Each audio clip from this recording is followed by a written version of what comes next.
Okay, welcome to another one of my series.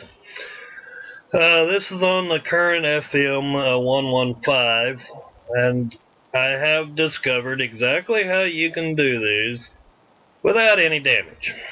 And you shoot 100% of everything down. Now technically I got charged armor on this Z-Loss. I got 3 C1Xs, 2 C1Ms. They ain't needed. I also have MX3. They ain't needed for the FM 115. But they will be needed for this fleet to do garrison style TLCs. Time limited campaign. Now I'm going to go over how antis actually work. You need to understand how the antis work, so you might be able to design a fleet that'll work properly in the future. Now the phalanxes and the sprints, while they both shoot down UAVs, the Gale Defense System 2 and the Hailstorms are actually better for shooting UAVs down. The reason being is phalanxes, only one phalanx or a sprint, if it's firing at a missile or a UAV, it's only going to fire one until one phalanx. It don't matter if you got 6 of them on your Z-Loss or not. Only one phalanx is going to fire at each UAV. So, the Gales, they're going to fire no matter what. As long as there's something up there, they're just going to keep firing. And they're going to fire non-stop. The phalanxes, once it's exhausted its salvo, and the sprints, once they exhausted their salvo, they quit firing at that projectile. So the Gales and the Hailstorms are better for shooting the UAVs down.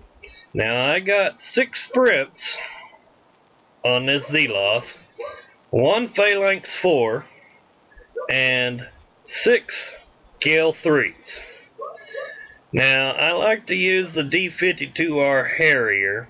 It's got the 76 range, and it's lighter than a blade missile.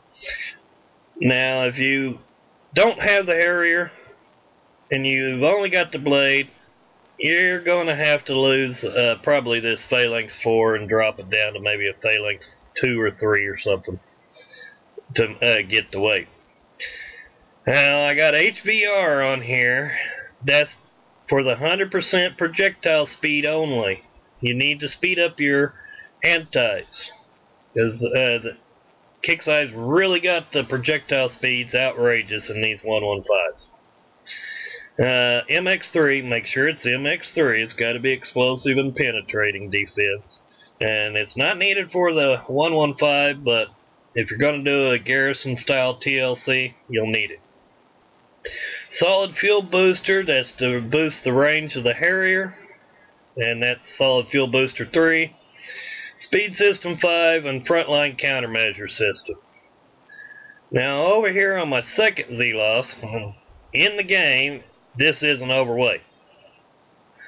I've got 1 Phalanx 3, 5 Phalanx 4s, 6 Hailstorm Ds. Yeah, I prefer Gale 3 over Hailstorm D, but I'm having a shortage of Gale 3s like most people in the game. So I used Hail Ds here. They are heavier. They're about 80 tons heavier than the Gale 3. HVR, I used a subaquatic propellant. That was for another experiment. I was actually checking out the duality countermeasure system on this Z-Loss when I first built it. I didn't have anything on it except for the subaquatic propellant and HVR and speed system 5.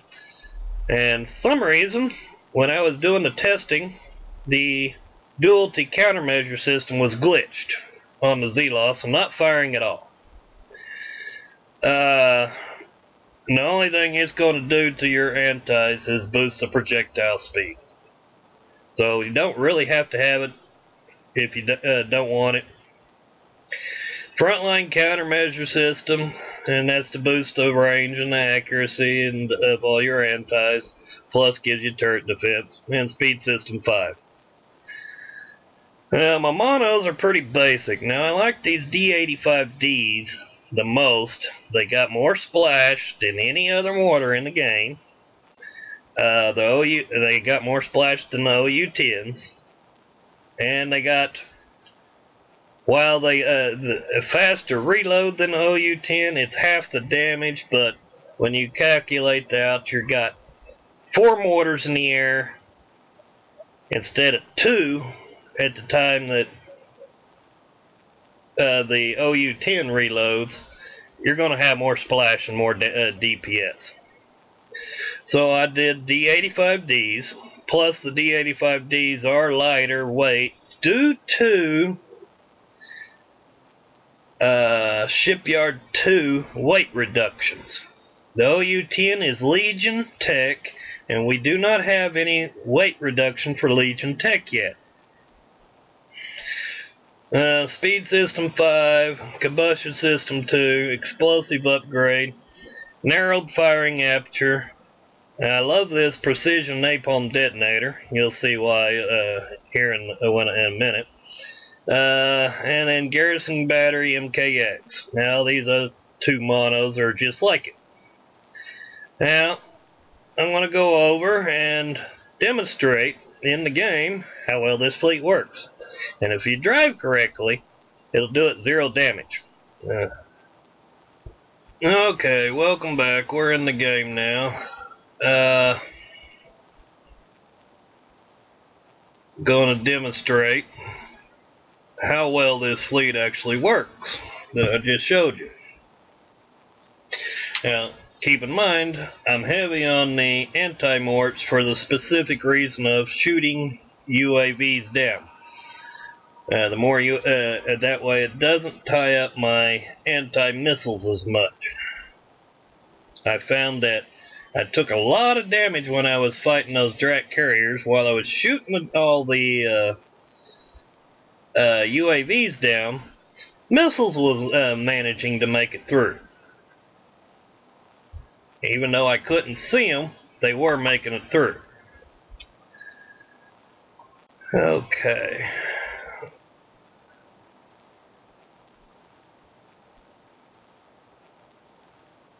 I stack out right away. And I just kind of come over here nonchalantly. And it's kind of habit. I like to come down this way. This is the way I used to run with a single Zealoth, and I still like to do it like this. That is the anti-morts killing out those UAVs that fast. And notice, the arcs are just gone. Now we're going to come over here. Stop, press the down arrow. You got to press the down arrow a lot. And you, to hit all this stuff, except for a couple of rockets, you can actually outrange. This is one rocket that you can't outrange. And I'm not too worried about the arcs anymore. And this frostbite here is exactly why I've got sprints.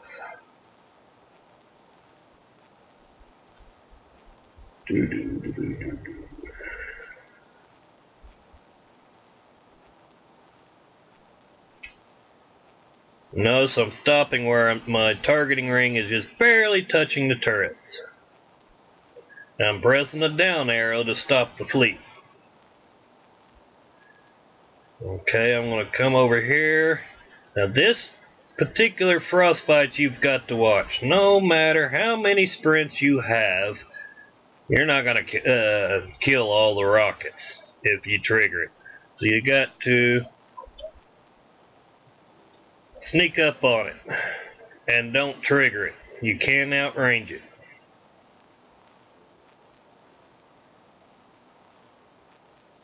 Now we're going to come on up, get out of this minefield, and go on over here to this track carrier.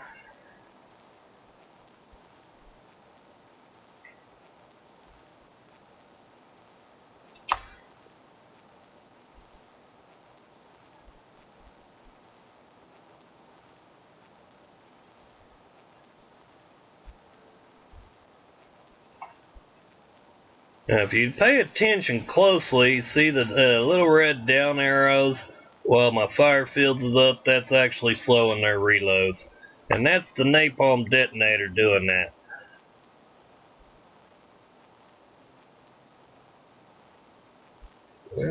Let's see here. Which that also helps in cases, helps with less projectiles in the air, therefore making your antis more efficient.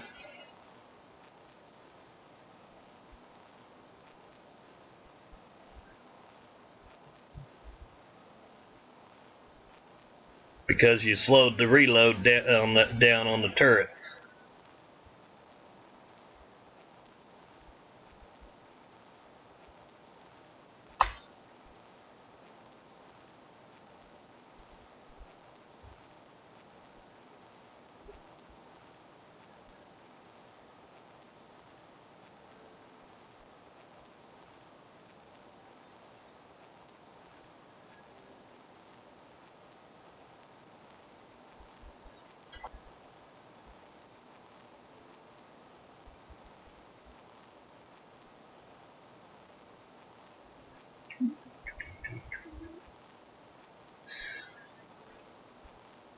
Once you're shooting 100% of everything down, you don't really need armor at all.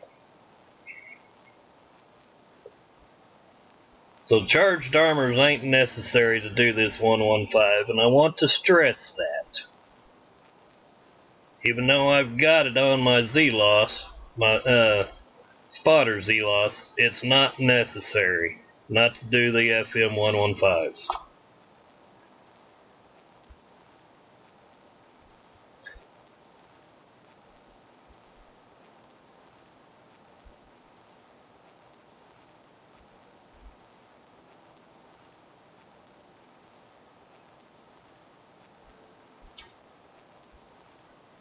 Now, even though I've got the sprints, if you notice, as I'm still stopping, trying not to trigger the rockets. And that leaves my sprints open to help shoot missiles down.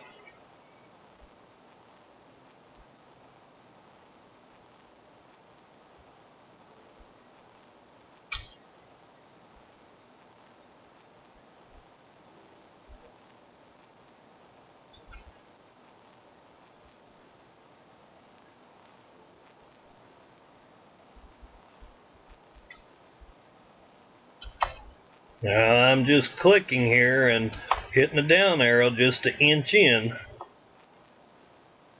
slowly.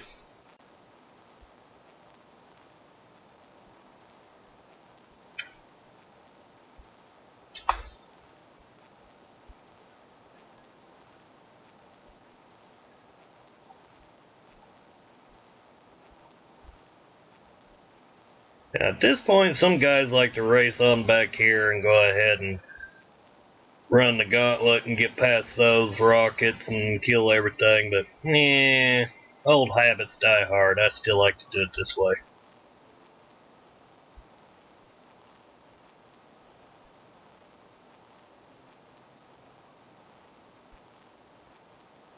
Now come down here.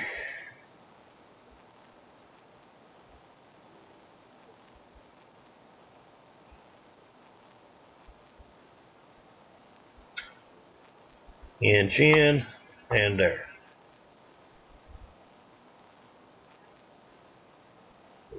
Now I like to click.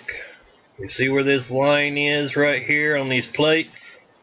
Or land tile, whatever you want to call them. I like to click about even with that. And then I bring my fleet on around.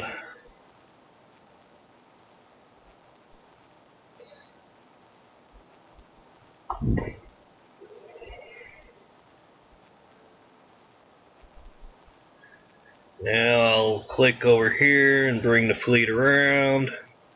I'm not worried about the mortars because they're going to shoot everything down, and I'm going to inch in again.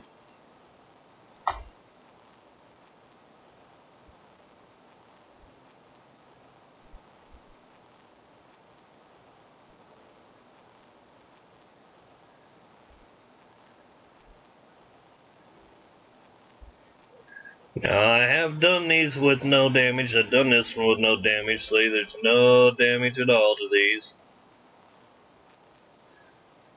Every once in a while my spotter tank will get a scratch. But that's nothing to really be concerned about. It's instant repair.